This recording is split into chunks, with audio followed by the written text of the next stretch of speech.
ஓம் சரணாகத தீனார்த்த பரித்ராண பராயணே சர்வஸ்யார்த்திகரே தேவி நாராயணி நமோஸ்துதே. வணக்கம் நேயர்களே, இது மகாலட்சுமி ஜோதிடம் வழங்கும் காலச்சக்கரம். உங்கள் அன்பு ஜோதிடர் ஸ்ரீராம்ஜி பேசுகிறேன். அனைவரும் நலமுடன் இருக்கிறீர்களா? நன்றாகத்தான் இருப்பீர்கள், நன்றாக இருக்க வேண்டும். இன்றைய காணொளியில் நாம் காண இருப்பது யாருக்கு கிட்டும் இந்திர யோகம். இதுதான் தலைப்புக்குள்ளே போகிறதுக்கு முன்னாடி நம்மளுடைய ஆன்லைன் வகுப்புகள், உயர்நிலை ஜோதிட வகுப்புகள் வர ஜூன் 22ஆம் தேதி 2025ஆம் ஆண்டு துவங்க இருக்கிறது. விருப்பமுள்ளவர்கள் கீழ்கண்ட வாட்ஸ்அப் எண்ணில் தொடர்பு கொண்டு அதற்கான முன்பதிவை பெற்றுக்கொள்ளுங்கள்.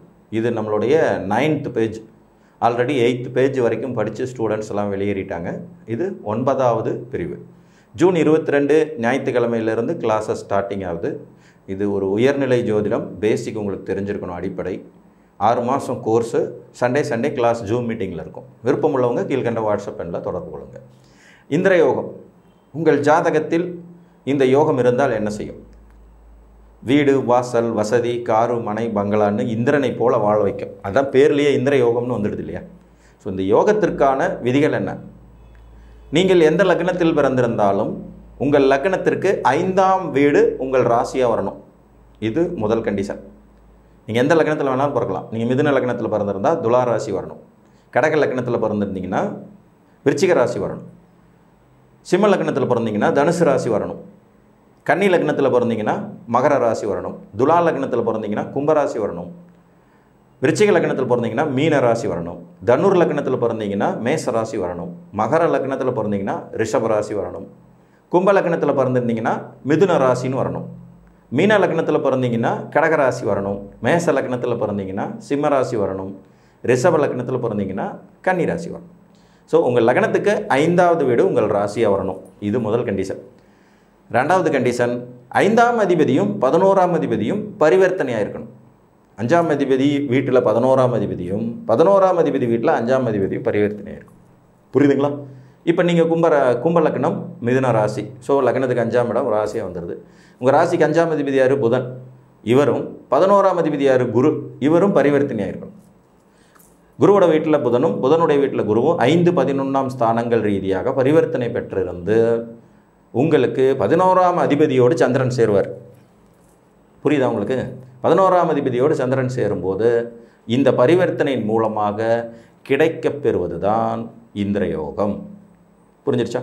இப்போ நீங்கள் மேச லக்னத்தில் பிறந்தீங்கன்னா 5ஆம் இடத்துல சந்திரன் சிம்மத்தில் இருக்கும்போது 5ஆம் அதிபதியான சூரியனும் 11ஆம் அதிபதியான சனியும் பரிவர்த்தனை அடைந்திருக்க வேண்டும். இந்த 2 ஸ்தானங்களுமே ரொம்ப பவர்ஃபுல்லான ஸ்தானங்கள்ங்க.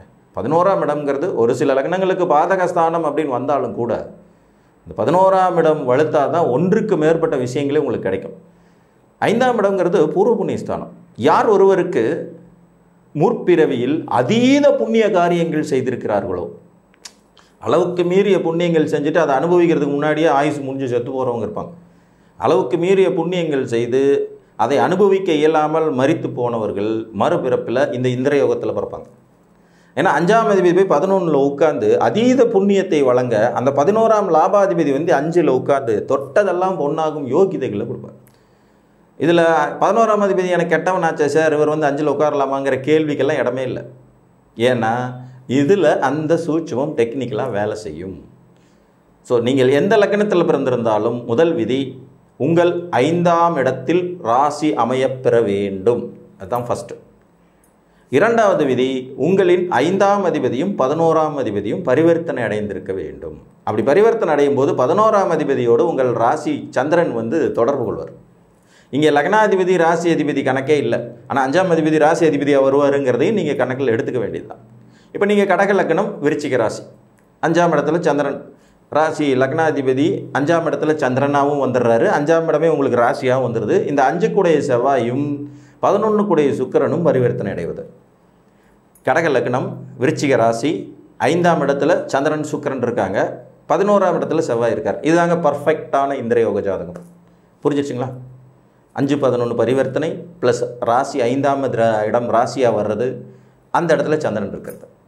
இந்திர யோகம் நீண்ட ஆயுளையும் பொருள் வளத்தையும் வெற்றிகளையும் சமுதாய அந்தஸ்தையும் மரியாதையையும் யோகிதைகளையும் முன்னேற்றத்தையும் சொல்வாக்கையும் செல்வாக்கையும் தாங்கள் சார்ந்த இனத்தின் தலைவராக மாறும் தகுதியையும் அரசியலில் வெற்றியையும் அரசாங்க அதிகாரத்தையும் உயர் பதவிகள் வகிக்கும் யோகிதையையும் பெரும் பொருள் சேர்க்கும் வாய்ப்புகளையும் பொக்கிசங்களை பாதுகாக்கும் தன்மை கொண்டவராகவும் உயர்ந்த புகழ் கிடைக்கும் யோகிதை உடையவராகவும் தொட்டதெல்லாம் வெற்றி பெறும் வாய்ப்பு கொண்டவராகவும் நல்ல உறவுகள், நல்ல நண்பர்கள், நல்ல மனையாள், நல்ல புத்திரர்கள், நல்ல சொந்த பந்தங்கள், நல்ல கூட்டு, நல்ல அதிகாரம் போன்ற அனைத்தையும் வாரி வழங்கும் தன்மை கொண்டது.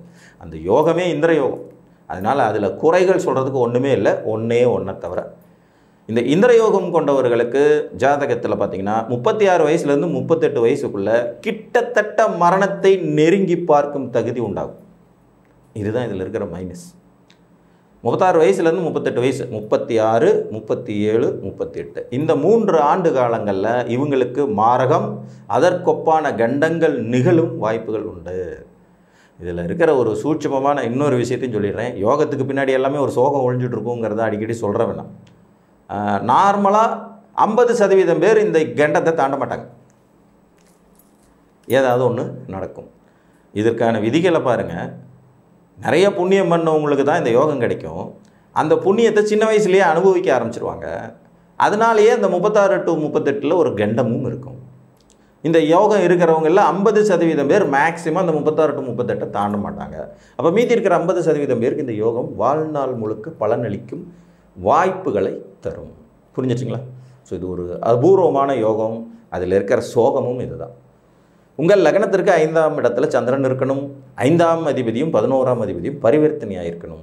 சந்திரனோட 5ஆம் அதிபதி இணைந்திருக்கு. 11ஆம் அதிபதி சந்திரனோட இணையிறது. இதுதான் ஒரு அற்புதமான அமைப்பு. இது மிகச்சிறப்பாக வேலை செய்கிறதுக்கு லக்னாதிபதி ஓரளவுக்கு பேசிக்காக வலுவாக இருக்கிறதுங்கிறதெல்லாம் அடிப்படை. பட் அடிப்படையில் ஒரு யோகம் இருக்கிற ஒரு ஜாதகம் மற்ற விதிகளையும் தாண்டி வளர்ச்சி அடையும் அப்படிங்கிறதையும் நீங்கள் மறந்துடக்கூடாது. இப்போ ஒரு தர்ம கர்மாதிபதி யோகம் இருக்கக்கூடிய ஒரு ஜாதகம் சகல தோஷங்களையும் குற்றங்களையும் தாண்டி வளர்ச்சி அடைகிறது. இதெல்லாம் நிறைய பார்க்கலாம். திருமண முறிவுக்கான காரணம் இருக்கும், புத்திரபாய்க்கு இல்லாததுக்கான காரணம் இருக்கும். ஆனால் தர்ம கர்மாதிபதி யோகம் ஒன்று இருந்தே அதை எல்லாத்தையும் டேக்கிள் பண்ணி அடுத்த கட்டத்துக்கு நகர்த்திட்டு போகும் ஜாதகம்.